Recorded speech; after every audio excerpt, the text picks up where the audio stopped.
And I see the live thing there. Okay, nobody's watching. That's good.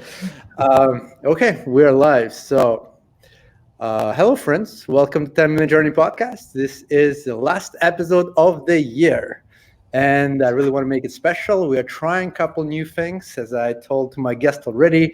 First thing, we're doing a video podcast, we're live streaming. And secondly, we have a panel of guests. I never had that before.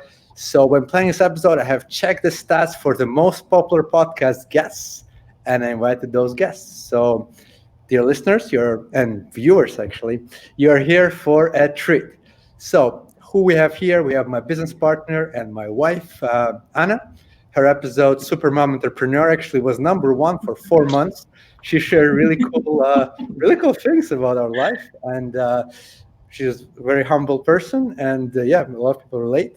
We also have my buddy John Ginter, who owns Amazon agency Product Launcher, and he knows a lot about trends, PPC strategies.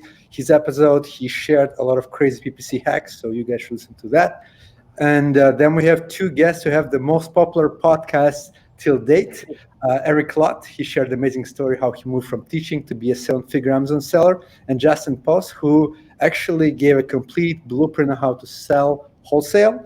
And his episode is the most popular till date. So I want to thank you, all of you guys, to joining me today. It means a lot. I know all of you guys are busy. I haven't done panels, so we'll be improvising, and I'll be just moderating and answering also some questions. So let's start. I want to talk about 2020 and then move to the next year. I'm personally a big goal setter. So if you guys did set goals for 2020, not for 2021, but for previous year, do you mind sharing them? If you don't want to share, it's fine as well. But if you did set them, how close did you get to getting those goals, and what were those goals? So I want to go first. John, do you want to start? Sure. Well, as far as goal setting, for me, I started in 2019 is when I got Product Launcher off the ground. And it was at that point, meeting you at SellerCon, and I was really in a visioning goal setting stage. So I'm still kind of working through that goal or set of goals, but I think of it as entrepreneurial levels. And I don't know if I talked about this on the podcast, or I think we've talked about it a bit, but I'm still operating at entrepreneurship level 1, and they're arbitrarily defined, but I'm taking this from a Patrick Bet-David Valuetainment YouTube that he had. But for me, 2020, the big goals were to focus on public speaking, workshops, webinar, and my sales abilities. That's where I needed to really develop personally. And so I don't have hard metrics on that, other than I have a pretty strong conversion rate with my clients for Product Launcher at like 40+%. So I'm pretty proud of that.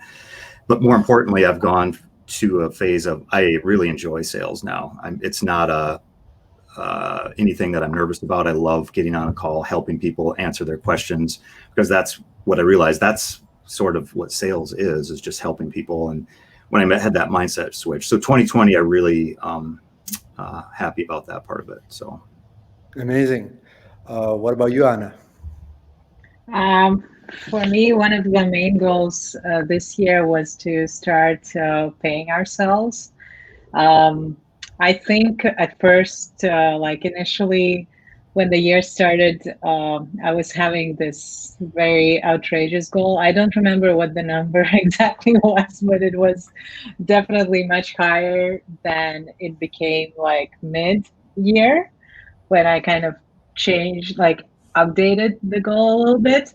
But we started paying ourselves like a little bit. I think it was like a couple of hundreds of dollars like in August, and ended the year with like paying ourselves a couple of $1,000, which is like a month, which is really nice, considering that for a couple of years we were just investing, and it was nice just to start, just even getting into that mindset that, okay, like you have to figure out a way how to get some money out of this business. And yes, I think that's really nice.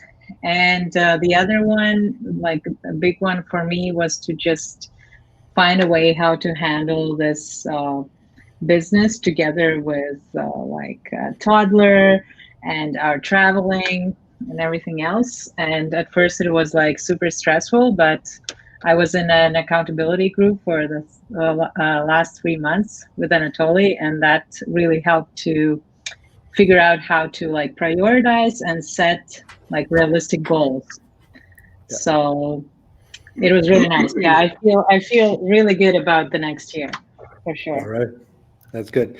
Justin, what about you? Yeah, so I think it's good to set goals every year as you kind of look into what you want to try to accomplish and try to set, I guess, realistic, attainable goals. And I love the goals that you guys all shared because goals could be in so many different ways to accomplish different things, to improve and progress. But I guess one specific goal that I set at the beginning of this year was to try to be able to cross 1 million in gross sales over from January to December. So just a full 2020, be able to make over 1 million in gross sales. And last year, which was my second full year selling, I did 700,000. And so I was, about 300K short. And so I guess as of today, I'm at 1.2 million. And so I was able to accomplish that goal and it feels really good. And so, I'm sure we'll probably talk about goals for this upcoming year, but as of 2020, my goal is to break 1 million. And I feel like I probably put a lot of blood, sweat, and tears into it. And it feels good to finally reach that. So. Amazing. Eric? Congratulations, man. Yeah, I didn't have any quantifiable, measurable goals. I came from, I was, when I got into Amazon, I was, kind of doing the arbitrage model and kind of maxed that out.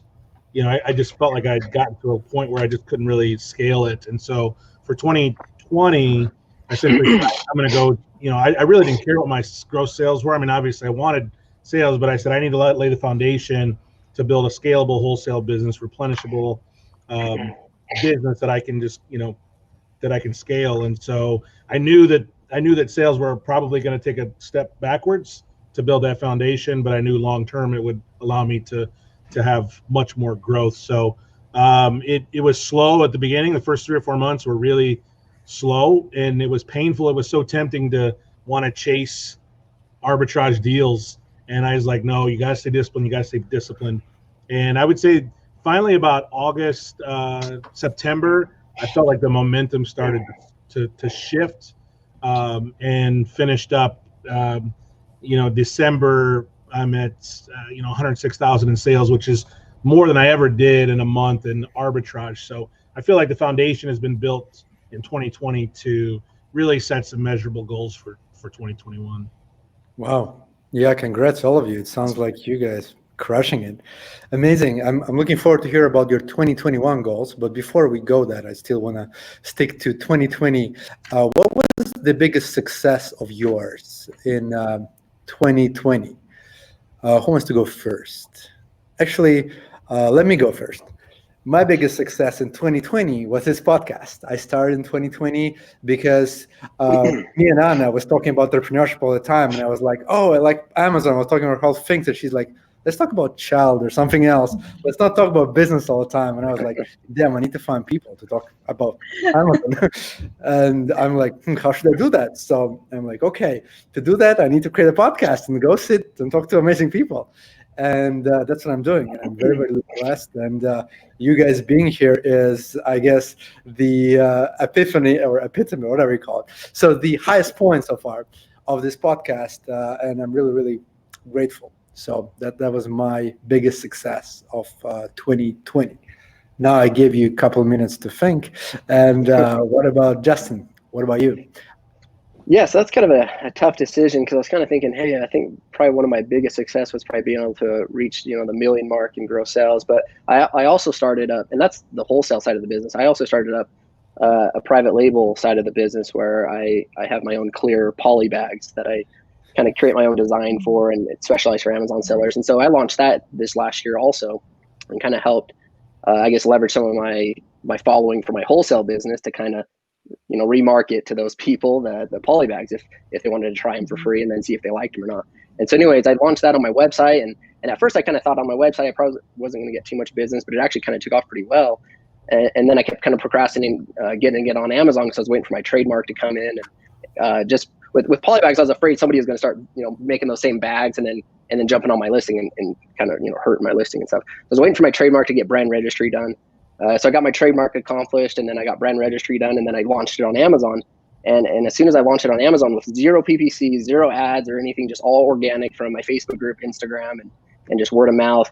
That first month I sold like $6,000 worth of bags right off the bat. And then within the first like 2 months, I was basically sold out of all my 1,000 packs. And then I was like, oh, I got to hurry and buy some more because I didn't expect this. It was going to take off like this without any PPC or ads or anything. And so really, I feel like kind of jumping into private label is, this is really, I guess it's technically my second private label product. My first private label product was horrible. It was a bad idea to do fidget cubes, kind of like fidget spinners, but they were fidget cubes. Horrible idea. That was my first introduction. But I guess being able to grow that even without PPC, which is crazy. I kind of expected to put money into it, but it was going so fast without it that I didn't even have to do it. And so I think that's probably one of my greatest successes this year was launching that private label product and then kind of see it take off. And so. Amazing. Yeah, amazing. Even though the sales are nothing compared to my wholesale business, I think I get a little bit more excitement about this private label business. It's kind of weird, right? But yeah. the sales are nothing compared to my wholesale business, but for whatever reason, I get stoked about it. So it's kind of cool. Yeah, that happens when you build your own products. You just you get a little bit attached to them. John, what about you? Cool. Yeah, just I gotta say to Justin, I mean, that's an amazing story to go. You think polybag with no PPC and you sell out of your inventory, like that's an amazing story because that doesn't sound differentiated or like something that would be a huge seller. So that's super cool. Yeah, I mean, and that's like what I do with my clients. It's always PPC is a cornerstone of the 3 pillars of success. So that's a really awesome story. I think, for me, go ahead. Yeah. Small thing. I think we talked about with Justin on the podcast, but I think what he did was very, very smart. He understood that people are moving towards wholesale. A lot of people are moving to this niche, and he's providing something for those people. So he's just like serving the players who are joining the game, and this is where usually the money are at. And many people are just like looking at the end thing. But if you look at the funnel and try to serve the funnel, that's sometimes just give you amazing results. So that's so smart. Yeah. I wish I had that entrepreneurial drive to figure that out. I would do that as well, but that's really cool. Sorry, John, go ahead. Yeah, no, that is super smart. And Eric, I think you talked about that as well. The whole selling pickaxes and shovels versus mining for gold and like supporting the seller. So Justin, you're following that model with the bags. That's super, super good. As far as my wins for, or best successes for 2020, it's I'm so grateful. There's been so many things that have been positive. While the world has been in turmoil, certainly for me with the business, it's just been amazing. As I was talking about the entrepreneurial levels and all that, I was able to get a series of workshops lined up here in the Minneapolis area. And did my first one with like 50 people in the room, and I was pretty nervous, that first time through. But getting through that, and I did a total of 6. They moved to Zoom eventually, but that was a huge win for me personally, just to be doing that and getting out there. And connections around the same time frame. Seems like August, September, things with Product Launcher just really took off, and some great connections and partnerships were formed around that time. So that's probably one of the bigger wins for sure. And just getting a stable pipeline of clients and now consistent revenue coming in and paying the bills and that sort of thing. So yeah, just an amazing year for me. Yeah, if people who are like struck by COVID and lost their job, but they're struggling, they're listening to this, I think it's very important because 2 people already said this was their best year. And right now, everyone is like struggling. So it definitely means that if you are sort of doing this entrepreneurship right and you run industry and you're trying stuff out, eventually, no matter what, I think you'll get somewhere where you can feel safer, I guess. So that's really cool. Anna, what about you? I think for us, it was a big year in terms of learning. Like as I mentioned, obviously a big win is that we managed to pay ourselves. But for me, the biggest win was just understanding the bigger picture of how this business is working and taking it more seriously. I feel that we have become we've been working more reactive rather proactive before. And I feel that this year, like all the mistakes that we've made before and all the things that happened like in the beginning of the year, huge learnings. And I feel that we are now much better set for just like planning things, being prepared for the things that you can be prepared. So I feel that's a big win. Like even like we have weekly meetings now. We have like people who help us out, especially like we hired some assistants to cover for us while we are traveling and when we are not available. So huge wins and learnings and actually like putting things into action. So I feel that's the biggest this year. Yeah, I completely agree. Eric, what about you? I think the biggest change or like turning point for me was for some reason, like I started talking to some private label, you and John, and I talked to Tim Jordan, and I started looking at wholesale from a private label perspective. For me, when I first started looking at wholesale, it was always, supplier has product for this price, Amazon has listing for this price, and either it works, you buy it, it doesn't work, you pass. And I started looking for like wholesale more from a private label perspective in terms of like opportunity, like is this a product that's selling a ton, but maybe the listing's not optimized, or maybe the keywords are not, there's just poor keywords, or maybe there's this flavor, but there's not this flavor. And so I started launching my own listings under my own brand sometime like probably around October. One of those listings is selling over 700 units a month. Another one's I've got up to like 300 units a month. And these are all things that, my old mindset of wholesale, I probably would have passed on just because I couldn't compete, at the prices I was getting. And so I just started looking for opportunities to bundle, improve the listings, optimize PPC, and provide some kind of value to the product. And once I started doing that and thinking like that, then wholesale it literally was like the opportunities to do that are just literally endless. I mean, there's just thousands and thousands of, especially in the wholesale space. In grocery, I primarily sell grocery. There's so many poor grocery listings, so many opportunities to make improvements. And so when that mindset changed, when it kind of clicked, talking to private label people, and I'm like, man, how does this apply to wholesale?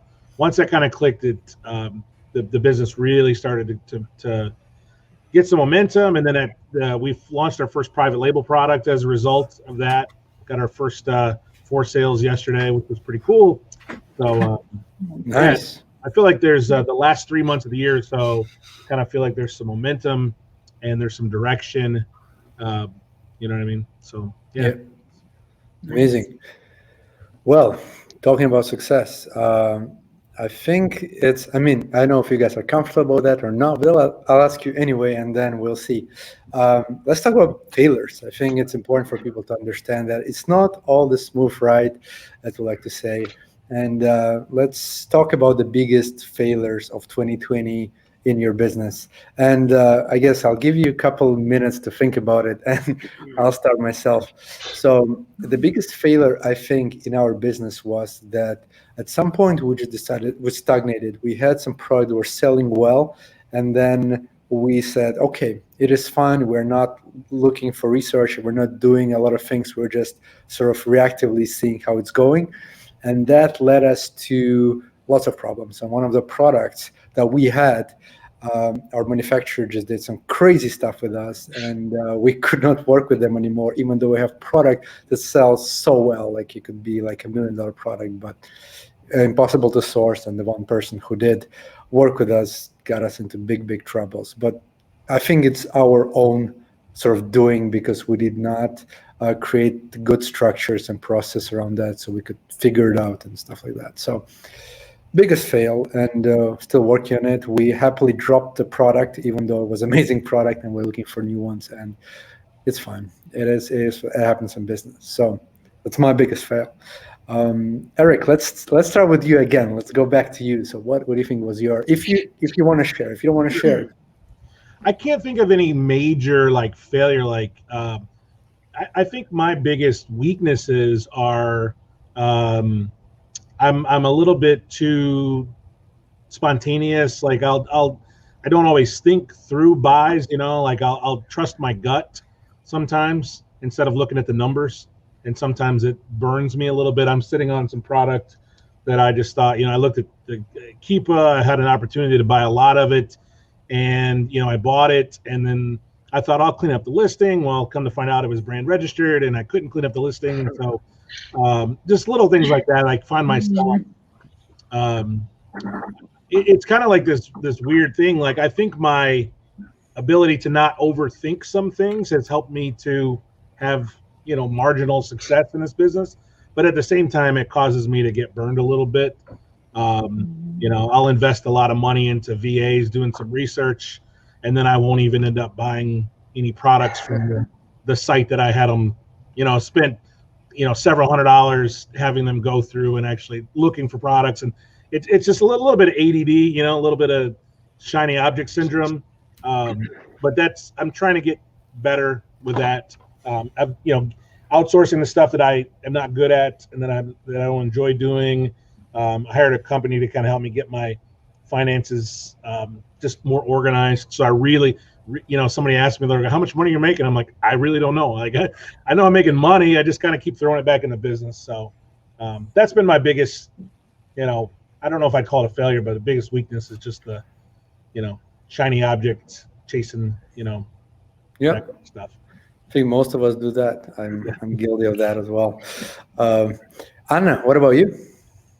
Yeah, I think the biggest failure gonna be somewhere like on the same topic that you mentioned, Anatoly. Yes, as Anatoly said, there was a period in time that we ordered some of our products and we're just waiting on the inventory to come in. And I think it was like because the process got delayed, and we constantly, what we were doing is just like getting updates from our manufacturers where it is. And I feel that during that time, we could actually spend it on figuring out like our next product, what is it going to be, instead of just sitting and waiting. Because I think we set just very high hopes for these couple of products. And when they failed, you're kind of like, oh, I should have done this and that. Yeah, so maybe, just not, I think it wasn't a good idea just to sit and wait while they come. We could have spent this time working on something else. And the other thing, I feel that when we decided to launch one product and it was so hard to find a manufacturer, maybe it was a sign that we shouldn't have even launched it, because the only manufacturer that we found was like after calling and emailing, I think like 80 or like around 100 other manufacturers that said no.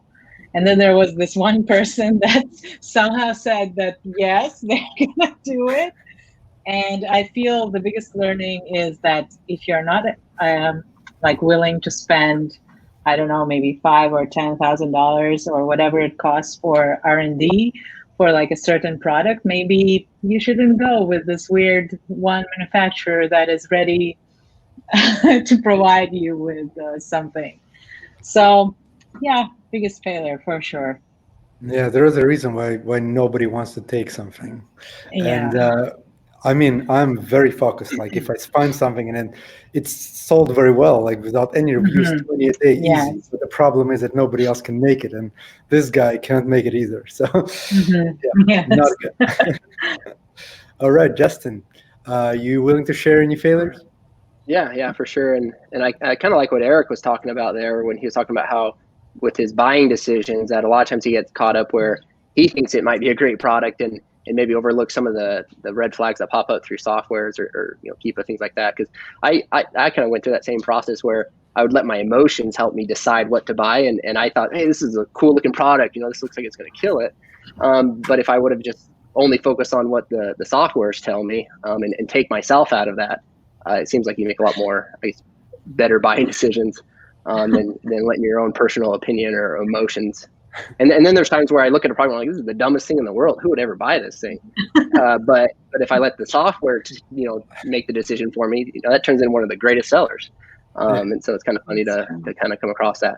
But as far as for my business, I would say maybe one of the biggest roadblocks was for the first couple of years of selling on Amazon, I was selling a lot of different kind of like supplies to businesses, like different things that restaurants would buy for running their restaurant, different kind of utensils or silverware, or just all kinds of random stuff that businesses would buy, even like the paper stuff that you would put in like to cover a sandwich or a hamburger, like those kind of tinfoil stuff.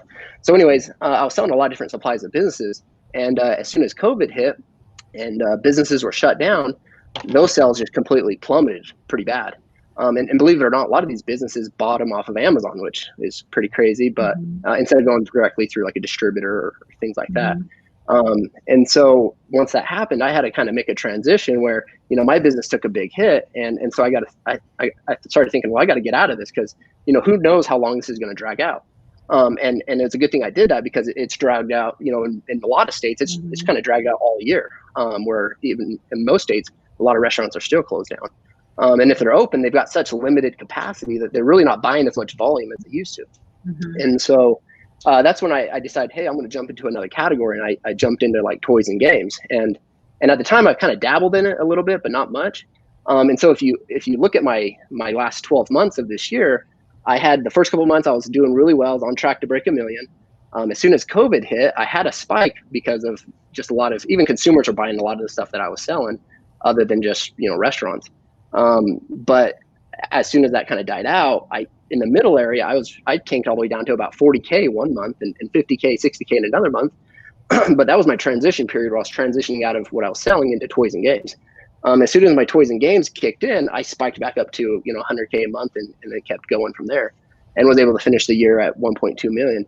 And so in the middle, it was kind of like, wow, I don't think I'm going to make this million mark because there's no way the numbers are adding up anymore. The first couple of months it was adding up.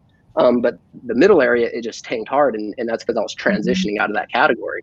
And so I'd say one of my, I guess, maybe biggest failures or biggest roadblocks was dealing with changing my business strategy. And I'm kind of glad I did because it's actually paid out even more than what I was doing before. I'm making actually more profit than I was before too. And so, it was scary, it was tough, but I'm glad I kind of grinded it. And I was working long hours trying to build basically a brand new business from scratch. And so, yeah, that was pretty intense for a little bit there, but yeah. Wow. Yeah, it's really good. Sometimes we need to just restructure and take risks, but it seemed like it went very well for you. John, what about you? Yeah, kind of continuing the theme here, I think, but more from the agency perspective. The biggest there was a couple clients that I just should have fired right away. And that was burned a ton of time.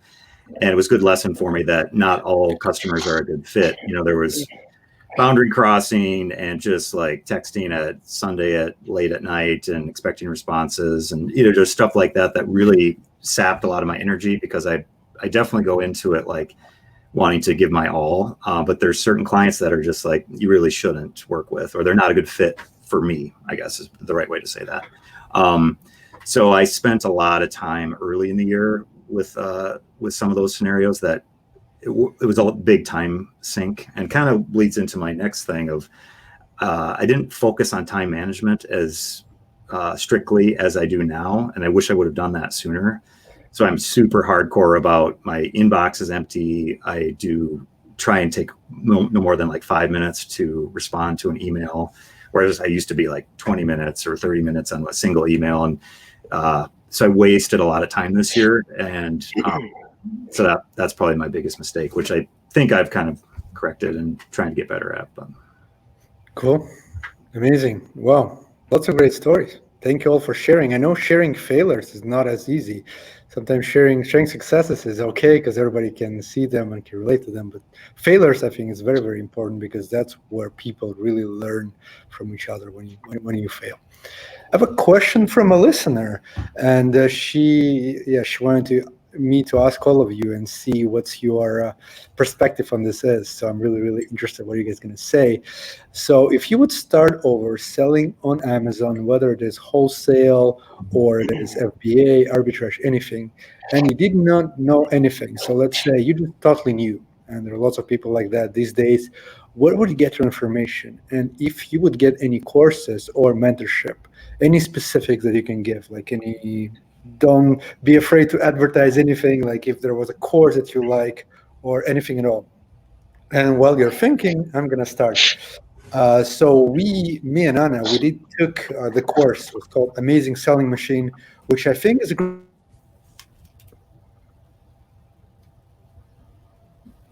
Uh-oh. Anatoly. Oh no. Oops.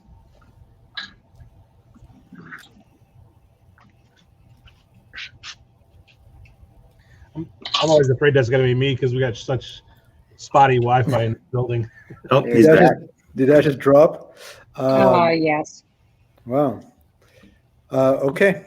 Good that we have 0 viewers now. We had some, but they dropped when I dropped. Maybe I was watching myself. Who knows? So where did I drop?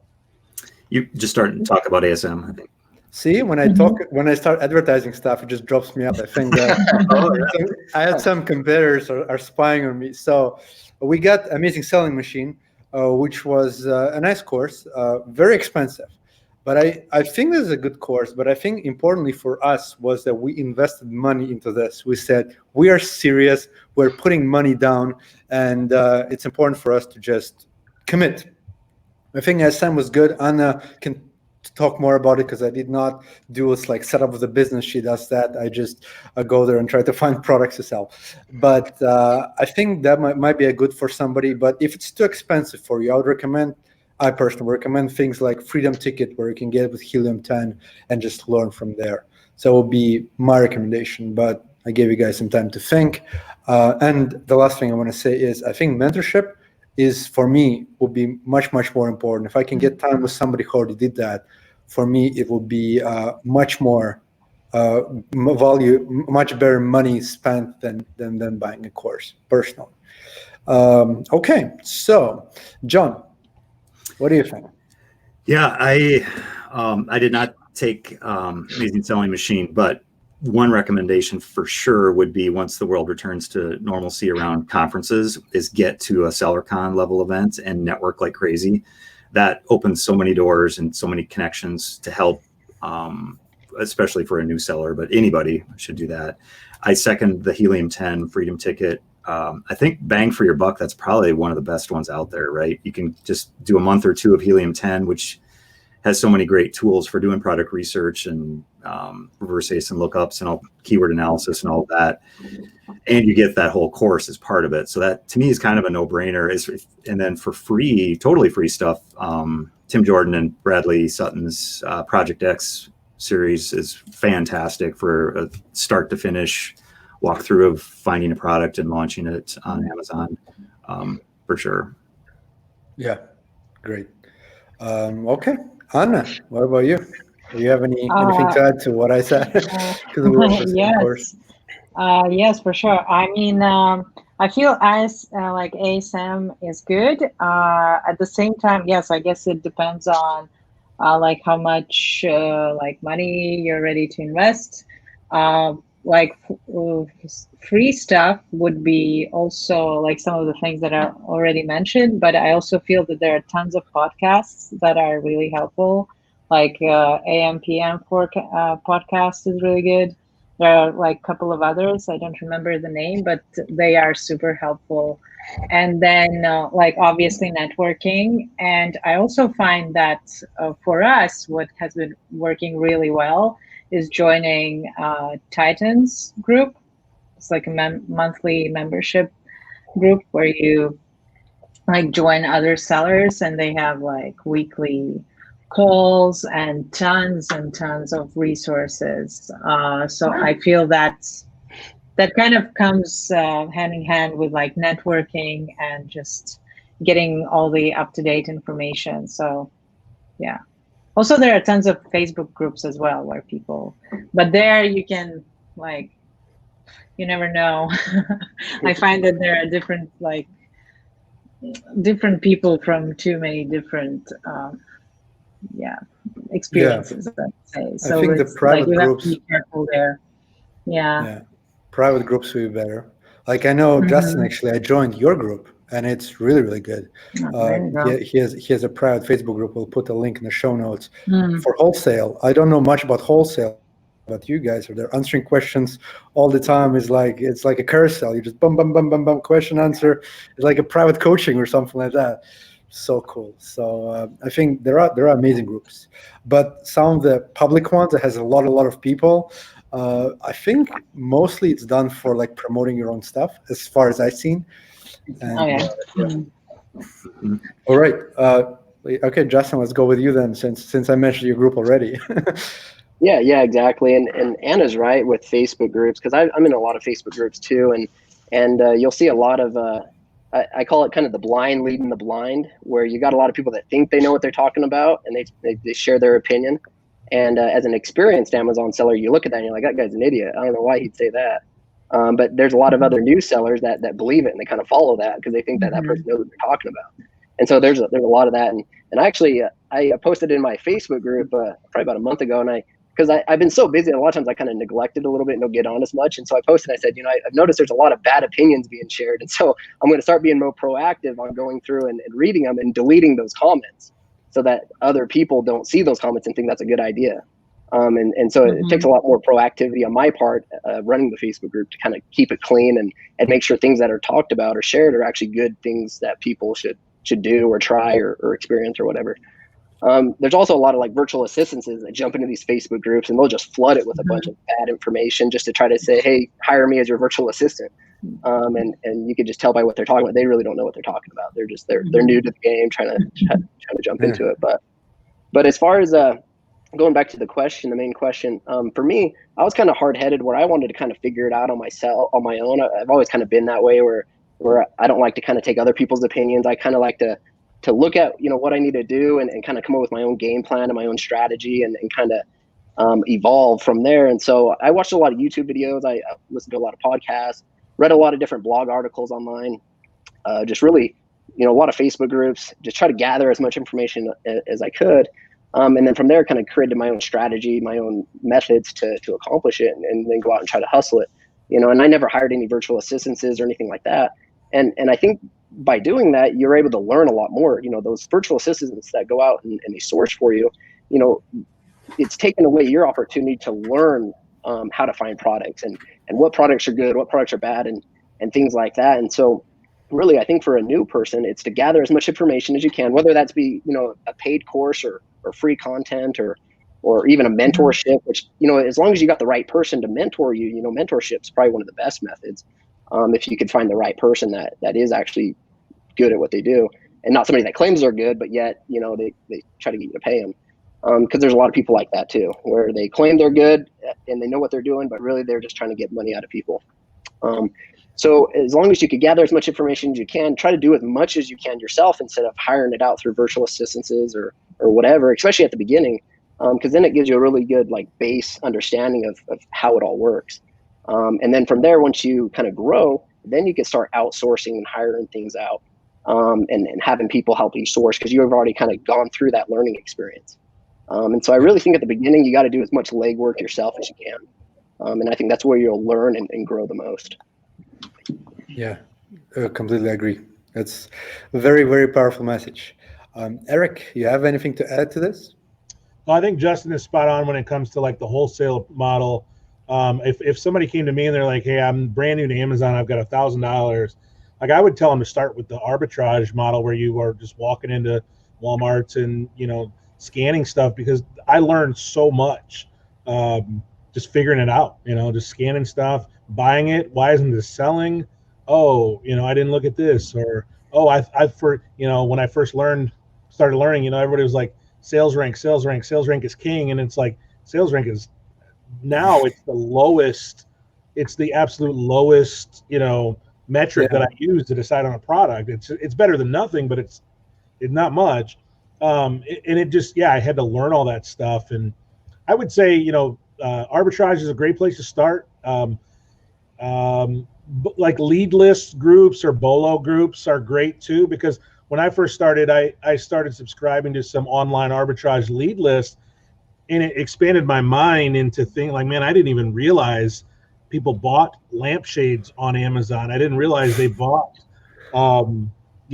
these crazy products, and ceramic mugs and like all this stuff. So I think lead list groups are a great place to just get some like just to see like, holy cow, like Amazon is so much more than printer toner and whatever you're typically buying on Amazon. So lead list groups, I've purchased one of the major wholesale courses. Was pretty disappointed in it. I would tell people that just if you're thinking about buying a course, just know that no one is going to hand you anything.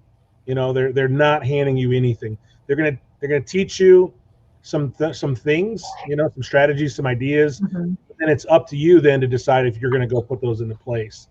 I'm just kind of looking. I've made some notes. I think the Project X video series is really good, helping people to understand that selling on Amazon is not always selling products. It's kind of more selling keywords and figuring out what people are searching for, and then putting products in place that that kind of match those searches. That's kind of the advice that comes to mind. There is a problem right now. I think all the information is out there on YouTube and in Facebook groups. The problem is it hasn't been curated, and the good information, you know what I mean? Like when you search something on YouTube, you have no idea, is this any good? Is this a good person trying to sell me a course? You know what I mean? Or is it garbage information? And so actually me and a buddy of mine, we're trying to figure out a way to sift through that and kind of create a curated space of like, this is the good stuff, sift away the garbage. Yeah. Those are the thoughts that come to mind for me. And Nice. the last thing that I think Anna talked about as well, I need to mention that because people will look weird about accountability groups. I do host a couple of accountability groups, and it's not about teaching. There's nothing like teaching there, but it's just like meeting weekly and saying, this is our goals for a week, what we're going to do, and just being accountable. I think that for me, this year made a tremendous difference because I could keep on track. And I think other people, Anna was part of one of those as well. And feedback I'm getting is also really, really good, that people just love to meet once a week and shortly talk about their goals and get some advice on how to move on. So it's more like pushing each other towards your own goals. So that'll be my last ad there. So wait, I have one last ad. If you're evaluating those courses from gurus and all that, you want to look at the Ferraris or Lamborghinis, and whichever the nicest one is, that's the course you want to go with. So just a helpful tip for everybody. All right. Here, I'll throw one more thing out too. I was kind of thinking that I think each person kind of learns a little bit differently too. And so I think the more you can understand how you learn, the more you can understand what direction you need to take. There's some people that they need the hands-on, they need a personal mentor to take them by the hand and to walk them through it. And then there's others where they're good at kind of reading blogs and researching on their own and then kind of teaching themselves how to do the process. And so you kind of got to figure out, how do I learn? And then try to look for methods that will teach you the way that you learn. And so, and then of course, make sure it's coming from the right sources. But yeah. 100%. All right. So the last question about 2021, 2020, and then we're going to go to 2021. And this is for me personally. You guys know I'm a big book nerd, so I need to ask that question because I need new recommendations. What books influenced you most this year? I know I ask about changing your business usually, but now I want to ask this year, if you read something amazing, please share, because I'm probably going to read that. And I actually read one book that was recommended in this podcast by Eric that I want to mention because I'm keep mentioning this book. It's so amazing. I recommend everyone. The book is called Untethered Soul. And definitely changed my perspective on life pretty significantly. So thank you, Eric. And a question to you guys. If you read books, some people just don't read books, and I don't blame them. You read them or you don't read them. It's your choice. But if you do read something and if you read something amazing this year, my goal was to read 100 books, so I definitely read about 70. So I read a lot. But if you haven't, it's okay. So any advice on really good book that you read this year? Let's start with Justin, because I think he knows what's he going to say. Well, I think last time in the podcast we talked about the book 7 Habits of Highly Effective People by Stephen Covey, and that's a great book for all aspects of life. Another book I was trying to, as you said, I started trying to think of who wrote this book. I'll have to go double check, but it's called How Successful People Think, and I can't remember who wrote it. You might have heard that title before, but I like that. It's really not a long book. It's actually pretty short, but I like how it kind of breaks down the psychology behind successful people and what makes them think the way that they do. And the way that they think is the way that they act and the way that they portray themselves. And that kind of then shows through everything else in their life, their business, their family life, all aspects. It kind of comes down to the way that you think and the way that you process things, and going through trials and going through, these roadblocks or these failures. There's certain ways that successful people will handle that compared to those that maybe don't have as much success. And a lot of it has to do with how they react mentally and how they process those things mentally and kind of know what to do as far as what's the next step to take and how do I get through this, compared to those that kind of mentally start to break down and think, hey, my world's coming to an end here and I'm crashing down. And they start backing out of those, those situations where if they would have just kind of pushed through and kind of kept more of a clear mental mind, they then would be able to kind of come up with a strategy to get through it. And so I really like, books like that too, that kind of even go down to, how do successful people think and handle, different scenarios that may arise. Yeah.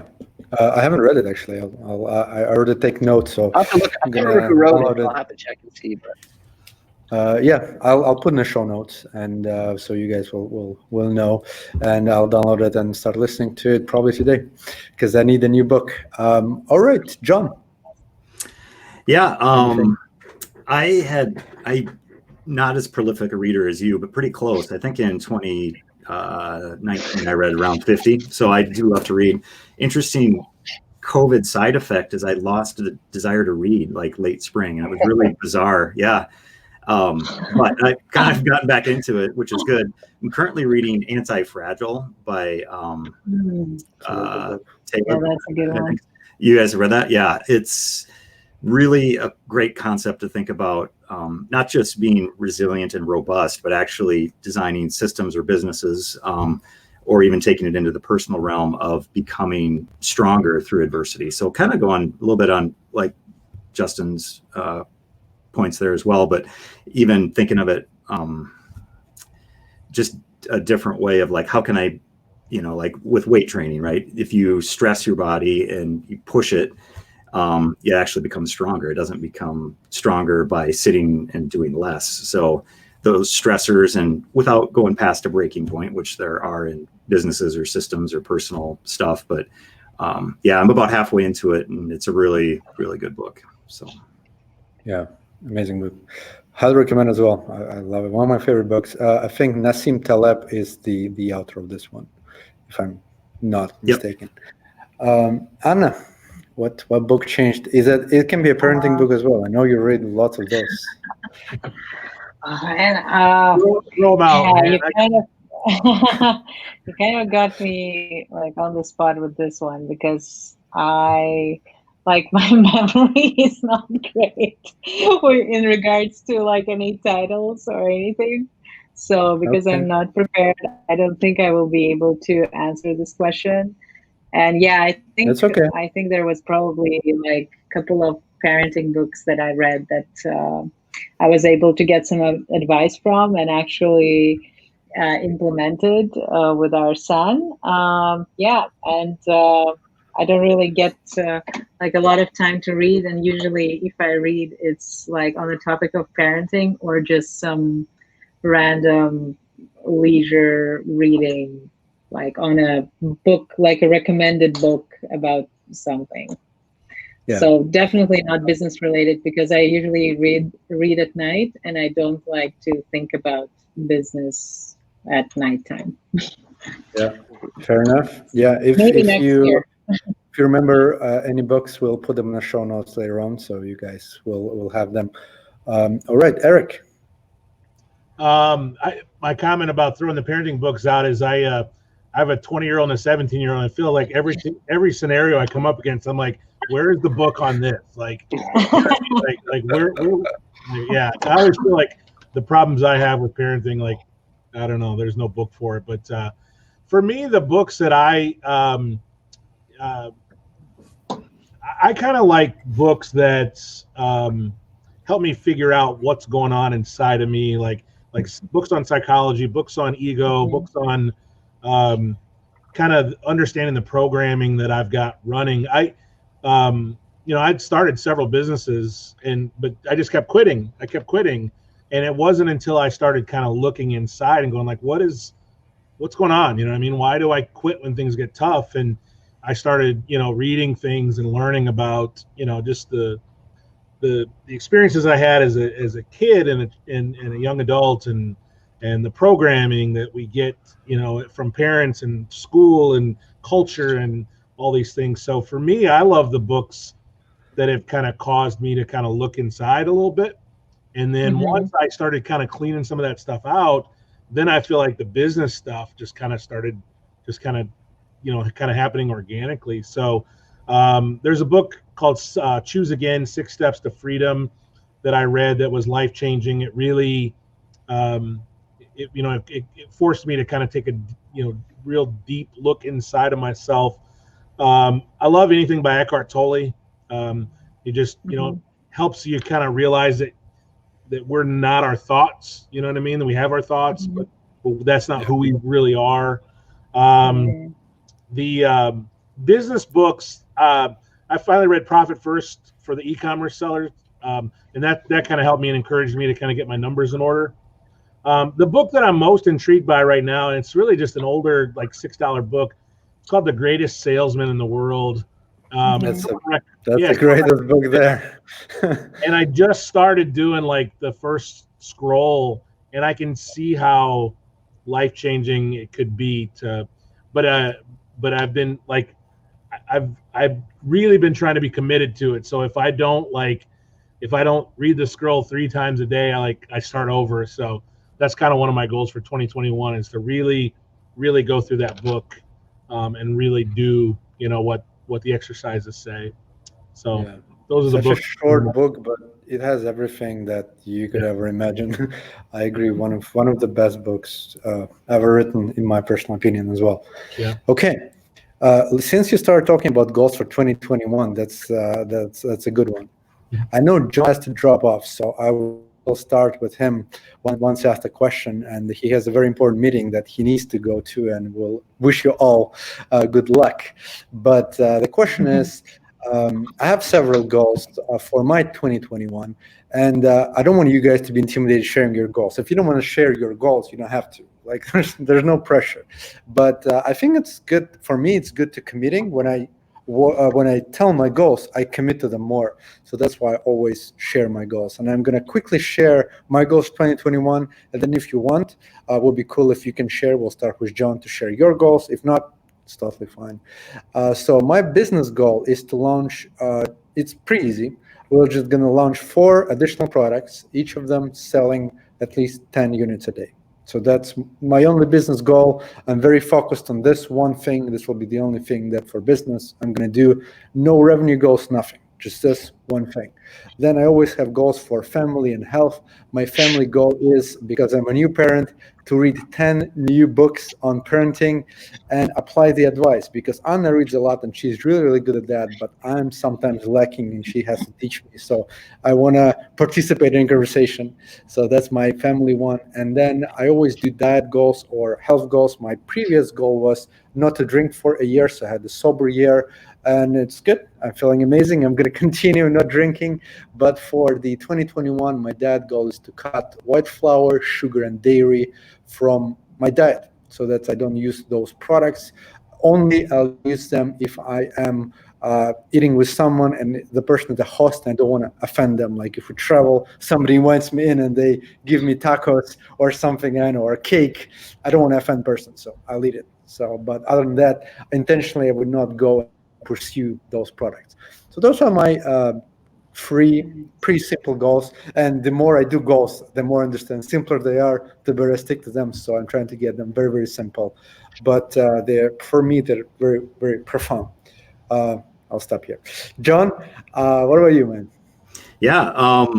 So on the personal goals side, my significant other and I do an annual trip around New Year's where we go, just the two of us, and do a lot of the personal goal setting as a couple, and then also more the like fitness related ones for me personally. So I don't have a ton of thoughts on that other than like my fitness routine. I used to be a very avid runner, run multiple marathons. That just took such a hit with, I'm using the COVID excuse, but whatever it was, it just really went down. So that's definitely going to be a big personal priority, is get my body back in shape, because I definitely see it with all the business stuff I want to do. I'm not having the energy I need to push, as hard as I want to, and the drive with the business stuff, with both my products as well as the agency side. So you have to take care of your body. And I didn't do a very good job of that in 2020. So that for sure I want to turn that around. As far as the business though, in 2021, I want to achieve entrepreneurship level 1. So I talked about that a little bit earlier. The revenue goal side of that is $50K a month. And that's certainly doable, probably fairly quickly in 2021. We'll see, but I want to hit that mark and move on to level 2, where I'll suck until I get better at entrepreneurship level 2. And I've got all the criteria around that. Another key piece is I have to get serious about systems and processes and expanding the team. So that'll, I've got to fine tune those goals a little bit more, but that's also for 2021 for me. Yeah, well, great goals. I'm pretty confident you're going to achieve them, because knowing you're really good at focusing and getting stuff done. I know you have to drop out, so whenever you drop out, whenever you feel like it. I'll maybe head out now. Yeah. Okay. Happy New Year, everybody, and I'm looking forward to all of us continuing our relationships in 2021 and beyond together. And have a good one. I'll talk to you all soon. Sure, man. I appreciate you. All right. Yeah. Bye. All right. Wow. Now it's like a bigger picture. I see. Back a little bit. All right. It was made for 4 people, so 5 people just destroyed the pattern. Okay. Well, I'm confused. So Anna, let's go with you, because you're just right here. Right here. Yeah, I would say that I'm not that prepared with the goals for the 2021, but I definitely thought about it. In terms of business goals, well, obviously we are on the same page with launching these 4 products and making them profitable and like sellable for sure.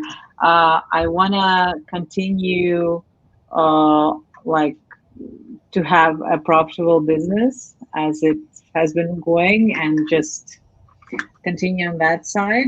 Obviously, I'm gonna narrow down this goal to be like more quantifiable and so on. So that in terms of business, I think I just want to continue where we are now in terms of our processes. I think it's like going really well, and I just want to continue that. For the personal goals, one of the big things for me is focus on self-care. Just, I feel that with the personal business, with a small kid, with our travel plans, and like COVID that is constantly changing our plans, I feel that I kind of put my own needs on like somewhere when I have time, and I never have time for myself. So I feel that I like have to start planning and just prioritizing time for myself, and that includes like obviously like working out and like having a healthy like diet and so on, but also just participate in some other activities rather just working on business and family stuff. So that's a big one for me this year. Cool.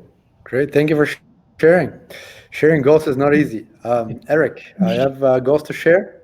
No pressure. Yeah, no, a couple things that come to mind. I want to, now that I kind of have my finances in order and I have a kind of a baseline of what I'm actually spending, I want to kind of focus on just lowering my expenses by about 10%. Just really kind of figuring out where I can cut some corners there. I want to create 12, one a month of the listings, wholesale listings under our brand and under the model that we're using of just, bundles and value added. And so I want to do, launch at least one of those a month in 2021.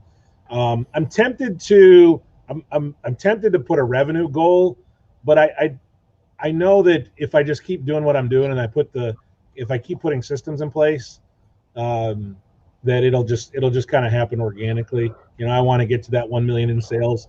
That seems to be the magic number that, I thought 2018 was the year, and then, 2019 had to go backwards, and, I think it very easily could happen in 2020, but I've just kind of learned to, I'm just learning to just let it happen.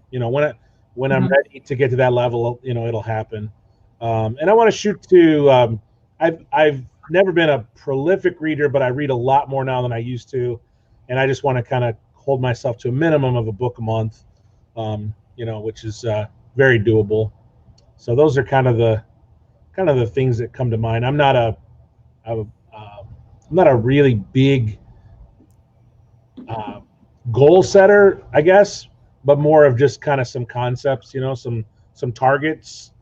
And then if I get, if I end up close to the target, then, great.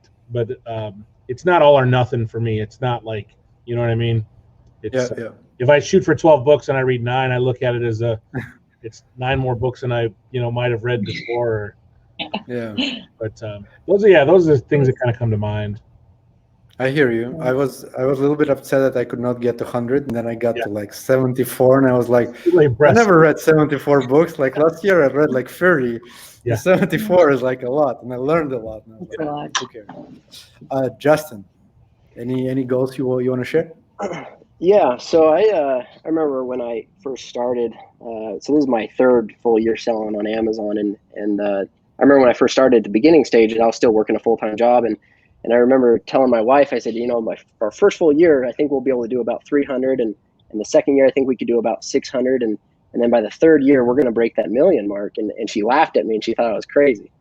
And maybe she thought maybe it was just because I was trying to convince her to let me quit my full-time job so I could do this full-time or whatever it might be, which it ended up working out that way later on. But she kind of thought it was funny. So just recently, I probably about a week ago, I was talking to her and I said, you know what my goal is for 2021? And she says, what? And I said, 2 million. And she laughed at me, right? And so even after these last 3 years, I've been able to accomplish those goals. She's still laughing at my goals, which I think is fine. Because and just like what Eric was talking about, if you set a high goal and you don't achieve that, that's fine, as long as you're continuing to progress, right? And so it's okay to set higher goals and push and work as hard as you can to get there. But if you don't get there, that's fine, and then you make another goal for the next year.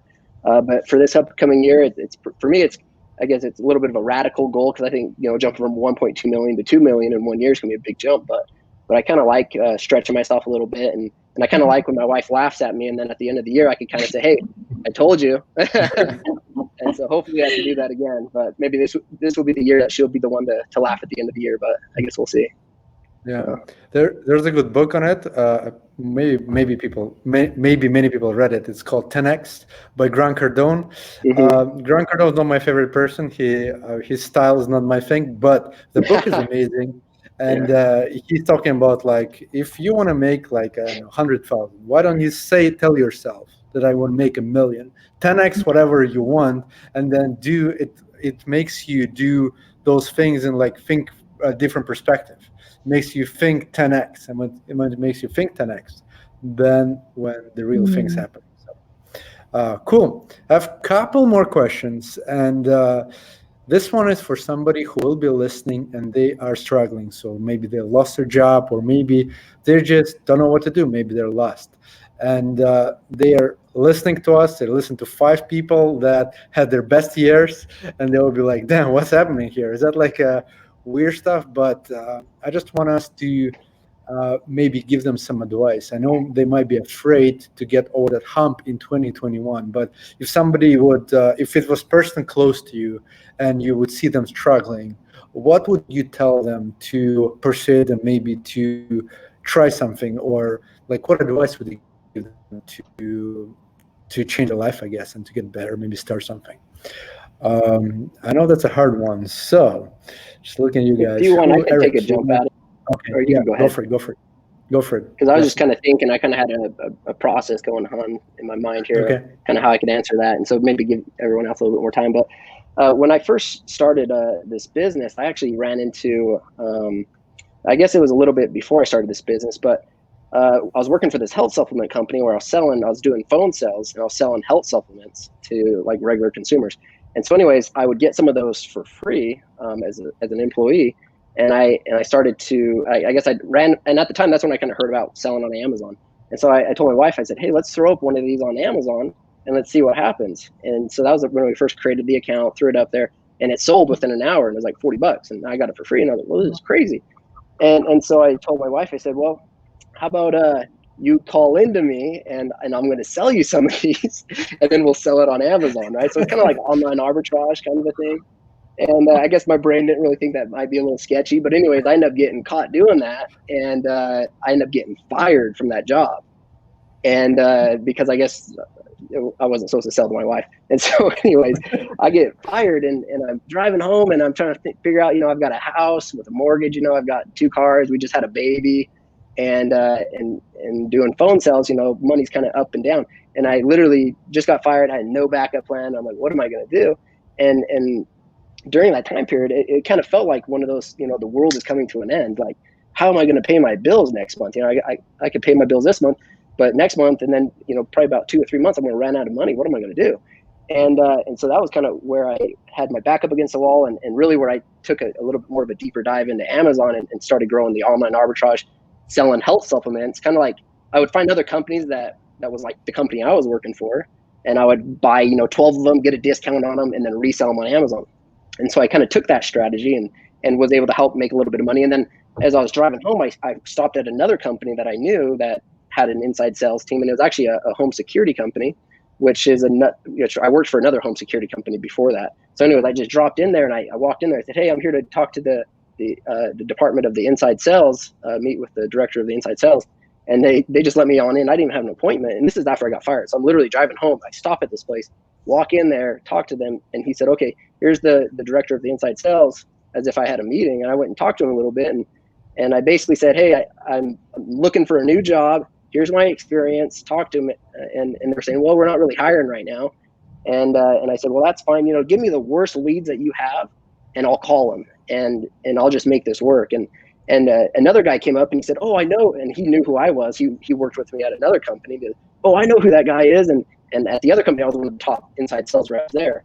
And he said, oh, he's really good. And so anyways, after that, I ended up getting a phone call a couple hours later. And they said, hey, if you want, you can start tomorrow. And they literally offered me a job the next day. And I didn't tell them I got fired, right? I just told them I was sick of I told them I was looking for a new job. And so anyway, I ended up getting that job where I was able to start working for them the next day. And then I started growing my Amazon business. And then after about 6 months, I ended up quitting that company that I got hired with to go full-time into Amazon. And so I guess the reason why I'm sharing this story is that I was in that exact same scenario where literally I felt like my world was about to just crumble down. I was going to lose my mortgage. I was going to lose my cars or whatever. But in those situations, you got to kind of sit back and kind of have more of a clear mental mind and open your mind up to say, okay, what can I do? What is in my control that I could act on right now to climb out of this and to fix this? Because there's things that, like when I got fired, maybe it was my fault for doing that. But at the same time, there's going to be things in your life where it had nothing to do with you or it wasn't your fault. It was just a luck of the draw. And you got to kind of look at yourself, say, what can I do right now to get out of this? And what are things that are within my own control that I could act on to get out of this? And you got to do that. You can't just sit back and say, well, I'm just going to kind of go with whatever happens. You've got to kind of take action and figure out what to do. And so. Wow. Yeah. Amazing story. Thanks for sharing. I didn't know that. That's so not powerful. Very many people do know. Not a lot of people in my family know that I got fired. It's kind of embarrassing to say, hey, I got fired. But yeah. It's good that we have 0 viewers. Nobody will know. But There once you we put go. it online, Now you guys once know. we start sharing that. But yeah, thank you. Wow, that's a very Mhm. powerful story. Yeah. So while Justin was telling you, you guys probably thought about something that you could say. Eric, you want to go next? Eric, you hear Oh me? yeah, one of I my think you're muted. Oh yeah, no, Oh, we got sorry. glitched a little bit there. So the thing that kind of came to mind, and kind of goes along with what Justin was saying, is for me, when my life really started to change dramatically was when I started to kind of separate myself from my thoughts. When I realized that when I started to learn about the mind and the ego and the narrative that was playing, and when I started to kind of like started to step back and started to observe it, you know what I mean? It was almost like just in my mind, I just kind of stepped back and I was able to just kind of see from a big picture, like, oh, there's this story I'm telling myself that, oh, I'm a failure, I'm lazy, I'm this, I'm all, whatever it is. And when I was able to kind of identify that part of me that was just, you know, just kind of replaying these narratives in my head, I realized that I could choose differently. Um, and so that's kind of that's what's worked for me, and that's the advice I give people, is just recognize that there's a storyteller in your head, and you have the ability to change the story. I'm a big believer that a lot of us are carrying around kind of unresolved trauma, you know what I mean, and damage and glitches in the software, that we've Mhm. picked up over the years, and as I've healed and worked through some of that stuff, it's allowed me to just kind of see things from a different perspective. Um, so now when things come in, it doesn't get filtered through that trauma. You know what I mean? I'm able to Mhm. kind of see it objectively. Yeah. And that's been hard. So that's where my life started to change about 4 or 5 years ago, is when I started, started doing a deep dive on what's inside of me. And so I guess that would be my advice to somebody that's struggling, is what's the story you're telling yourself about this situation? You know what I mean? Yeah. Yeah. And Yeah. you have the opportunity to Mhm. do adjust that. I could be like, woe is me, this is terrible, or I have the ability to look back and go, you know what? No, I don't have to be defined by this event. I can do Yeah. something differently. So that's kind of what comes to mind.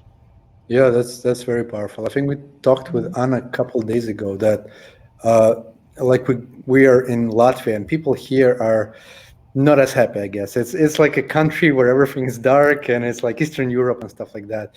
And we get stuck a little bit here and people are unhappy. So we were like talking about that. And the thing is that you are happy.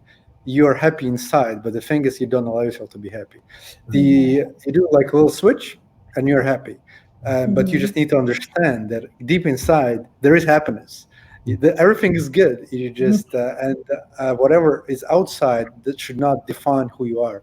Mhm. And I think that's what you're saying, and that's very powerful. I think Mhm. this book Untethered Soul talks about that, and there's another book, Awakening, by Anthony Mhm. DeMello. He also talks about that, and Eckhart Tolle. So there's a bunch of resources on that, and yeah, I completely agree. It's like I think the most powerful thing is that you control your mind, and if you can do it well, Mhm. everything is possible. And It's the very more of powerful. that trauma that you resolve, the more of that trauma that you get, that you heal from, the easier that becomes. Mhm. That's Mhm. from my experience. That's been Yeah, um, the more Mhm. I clean that stuff up, the easier it becomes to choose happiness, to choose joy, Mhm. choose peace. yeah, Yeah, I amazing. really like that. And also, as you kind of take control of who you are and you kind of understand that it's not people that come out and offend you, it's you choosing to be offended by those people. Yeah, And so as you kind of take more control, you stop allowing other people to affect the way that you think or the way that you feel or whatever, is because you are in control of that. Mhm. And the more you kind of understand, maybe the reason why they said that is because of their trauma that they're going through or whatever, and it just kind of like they look at like bullies, a lot of times kids that are bullies, it's because their parents, abuse them or bully them. And so, you can't really hold a lot against those bullies, is because, what's going through in their life to cause them to act out the way that they are. And so the more you kind of step back and you don't allow yourself to be offended by people or different scenarios or situations, the more of a clear mental state you could have, and the happier you'll be. 100%. I like all of that. Yeah. Wow. It's hard though, believe me. It is. It's very tough. Very difficult, because when Very something, tough. now when something comes in, it's like, it pushes a button. And so the hard part is to ask yourself, what is that button that it's pushing? What's it poking? What trauma, what story, is that, is that stimulus pushing? And then to me now it's like, okay, now I got to dig in, and where is that insecurity in me? Where is that hurt in me? Where is that, experience that happened to me that, that I'm clinging to, that part of me as a little kid that was, longing for approval or nurturing and that didn't get it. And it's not easy. There's some stuff that comes up sometimes. It's pretty painful, but if you go into it for me, it's crazy, because if you had asked me 3 or 4 years ago, this would have sounded like new age, spiritual, just ridiculous. Yeah. Woo-woo, yeah. Get off the butt and pull up your, boots and get to work. But now that I've actually gone through it, it's, it's absolutely life-changing. Yeah. 100%. And the other thing that I realized this year, and it was like a long journey, but a lot of times you blame yourself for stuff that you blame, and you don't understand that you do, but you blame yourself. And because of the blame, that comes all the negativity. So whenever you can understand that it's not your fault, like whatever happened, no, it's not your fault, then it opens like a new dimension. At least for me, I think that was one of the biggest achievements this year, from reading and working with professionals, just to understand it's not my fault. And that opened like new doors. I mean, I'm definitely happier. Yeah, you start showing yourself some grace and recognizing that you're just trying to survive. Whatever you did, it was a survival mechanism, and you're just trying to. This is tough life being a human, man. It's 100%. It's not easy. Yeah, Anna, after all this spiritual and tactical things. No, I definitely agree with everything that was said before. I can also add that one of the things that was very important for me, that was like quite a switch when we just started. I think it's like it's related to like the story that you like basically write about yourself or create for yourself, right? So let's say if you grow up in a society and like all the people around you, they have like full-time job and like they get promoted and they just want to be like in 50 years, they want to be like in this upper management and retire. And this is like, at least for me, like when we immigrated to Canada, all you want is to like find a corporate job, get on that ladder and just go. This is it, right? And you have that mindset that this is what you have to do. And once it doesn't work out, you feel like a failure because like everybody else is doing it and like looks pretty happy, but you're unhappy. You don't like it. Like what the? And then you want to try something else. And if you tell somebody, they're like, oh my God, what are you doing? Are you crazy? Like there are no benefits, nothing. Are you like insane person? And I feel that sometimes like all these insecurities about yourself also come up and you're like, oh yeah, I'm probably not that special person that can go and do something on my own. Like I can't, like this is not for me. So yeah, I think it takes like all that work to kind of rewrite your storyline and like start believing in yourself that, and also like communicate with other people who have done it and like expand your social circle as well to the people who are actually doing it and starting believing that all these people that are doing something differently, yeah, they are the same people. They are also struggling. They come from all the different sides of the world and from different backgrounds, and they are doing it, and they have like totally different storylines. So yeah, it's a lot of work for sure. Not only like just grinding, but it's also like inside. You have to work through all these things.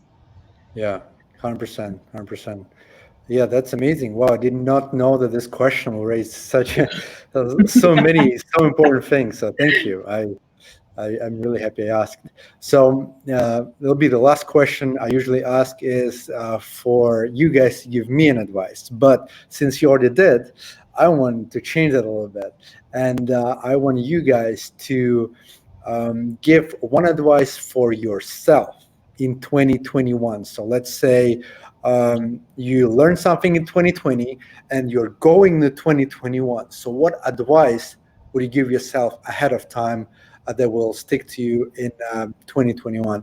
And I know it's a hard question, so I will start. And I did not think about it actually, so I'll need to figure something out. But for me, is don't rush, and just go according to the plan. I did that for a couple of years now. I know how it works.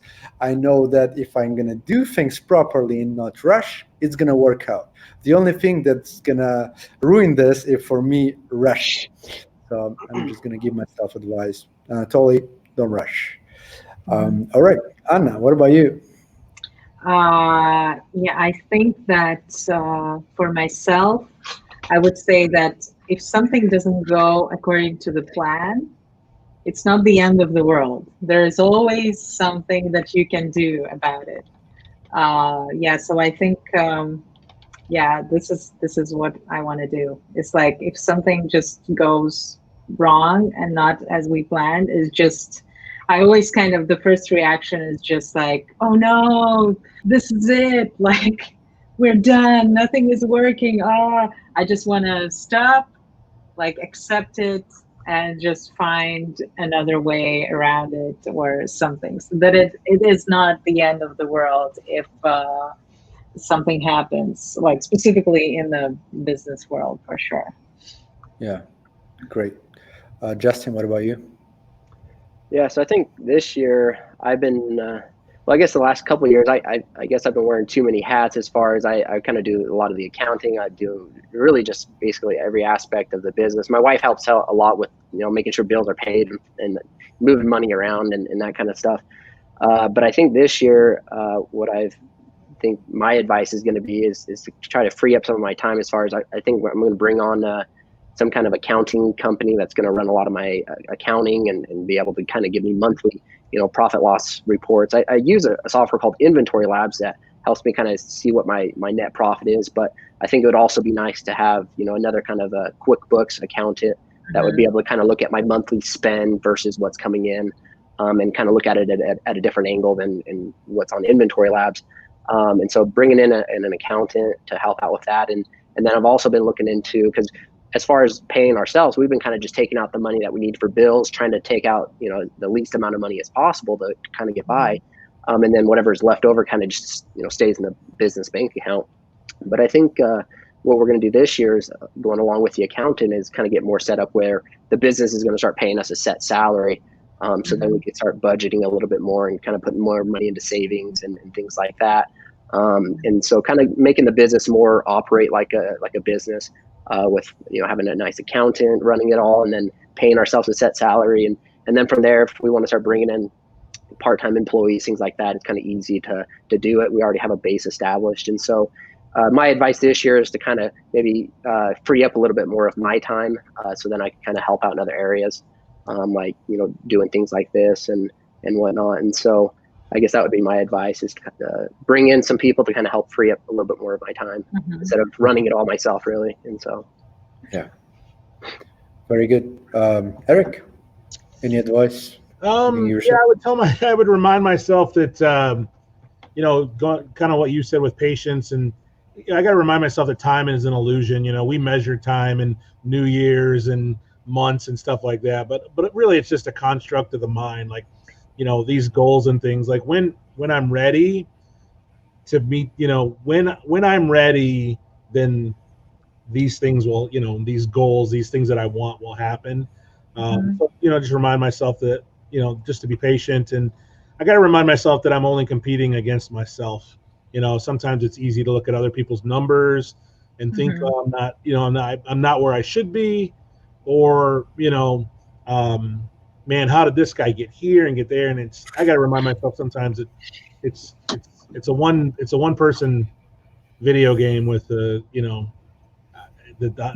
just trying to get, I just want to see like what kind of high score can I get? You know what I mean? Like it's just me against me. Yeah. So reminding myself of that, especially this time of year when people start posting sales numbers on social media, and I love seeing it. I mean, I love seeing people, that first $100,000 in sales, or that first $10,000 a month, or that first million, or that first 10 million. I love that stuff, but I gotta remind myself, like, hey, it's it's not you versus them. Yeah, you gotta remember that, Eric, because I kind of at the beginning I kind of felt the same way, and then there's times where I'd make bad buying decisions because it had huge sales volume, so it was going to boost up my gross sales, but really the net profit was horrible. Yeah. And so you've got to kind of control that so that you're not wasting money basically, Right. buying stuff where the profit's super slim. Also, a lot of guys, they get a business partner or even an investor that comes and dumps all this money in them, and there's no way to compete with those kind of people. And so as you got to only compete with yourself because nobody else is in your exact same scenario, whether it's financially, investors, business partners, all those different scenarios that play a role in what their numbers are. Yeah. And so I like how you shared that, Eric. And you never know what's in other people's head. Maybe they made 10 million, but they are miserable, and you're making 1 million, and you're just a happy person. So that's happened as well. So that's a very powerful message. You play your own game, and don't take it too seriously, and it's gonna happen. It's gonna happen. Whatever's gonna happen. Well. Friends, that's all my questions. And before we go, and I know we are running a little bit over time, which I apologize for, any parting thoughts, anything that you want to share before we go? Feel free, because I don't have any plan for the ending, but anything that you want to share with listeners and viewers who are not many yet. No, I would say, man, it's like if you think it's too late to join the party, like there's so many opportunities. Like, a lot of people are like, "Is it too late to jump on Amazon?" And I'm like, if you're willing to put in the work and learn, like, the opportunities are endless. Like, there's plenty of room at the party. If you're willing to get your hands dirty, like, just come on, like, jump in. Like, there's so many opportunities. Yeah, amazing. Let's end here. I think that's a really good ending point. There's so many opportunities. I really feel privileged to know you guys, to actually meet you guys this year through the podcast, and hopefully we'll be relationship more and more, because I really, really appreciate you. Your stories are amazing, and I feel really blessed to be able to do this. So thank you very much, and Happy New Year to all of you. Hope you have the best one, and I'll do my best to support all of you in any endeavors you have in 2021. And for everyone listening, we'll see you guys in the next one. Bye-bye.